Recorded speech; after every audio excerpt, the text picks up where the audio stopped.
Welcome back. I'm your Santa Barbara Web Guide. Today we're going to talk about how much you should be spending on pay-per-click when you're just getting started. Why do we use pay-per-click?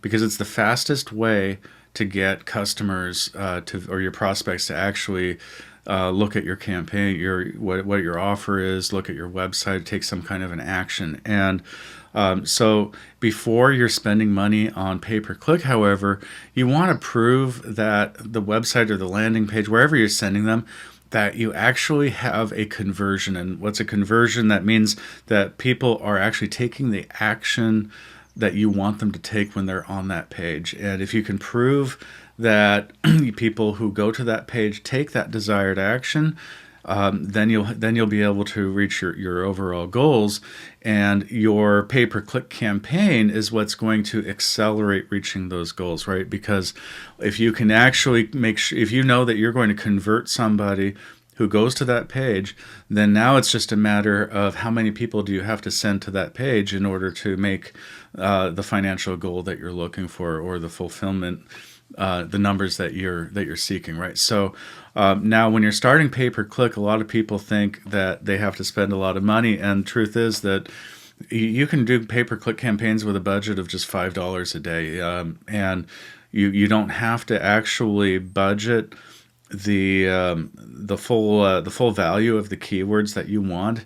You could actually be you can underbid those keywords and then hope for remnant spaces where other people's budgets have run out, in which case now your lower bid might actually be viable, and Google's not going to tell you what time of day or when that's going to happen.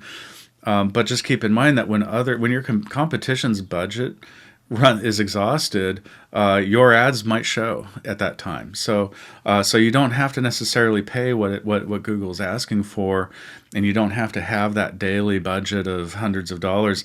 Now, on the other hand, it's good to know that local businesses, depending on the size of the marketplace, but in the town I'm in, we have about 300,000 people, and maybe 400,000 in the county.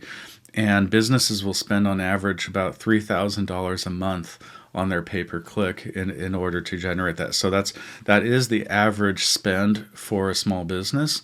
However, you can start with just the $5 a day. Now, what I really recommend is that you run multiple ads, at least 3 different ads at a time, and you designate $5 a day for each one of those ads. And because you want to measure and see which ad outperforms the others. And then the one that's performing the best, you can actually increase the budget on that ad, because that ad, how do you know it's performing better than all the others? Because it's delivering results. So if that ad is actually delivering the results that you want, why not put more money behind that ad, right? And then reduce the money that is on the ads that are not delivering, right?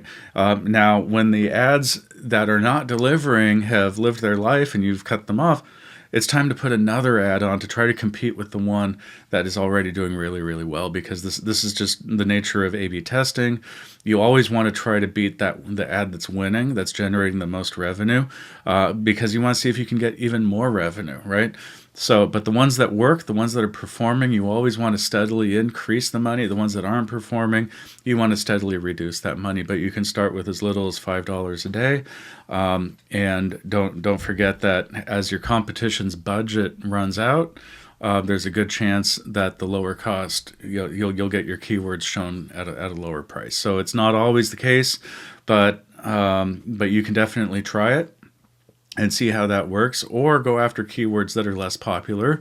You can actually have thousands of keywords, and then the real key there is the relevance of the keyword to the offer. You want to make sure that you are somewhat specific and not too vague, because otherwise you're sending the wrong person to the landing page, and then essentially throwing away money for that. So you do want to pay attention to the relevance of the keywords and make sure that that the meaning of the keyword is what you think it is. So I hope this helps. Please leave your questions in the comments below. I'll be happy to answer, and I hope to see you next time. Bye-bye.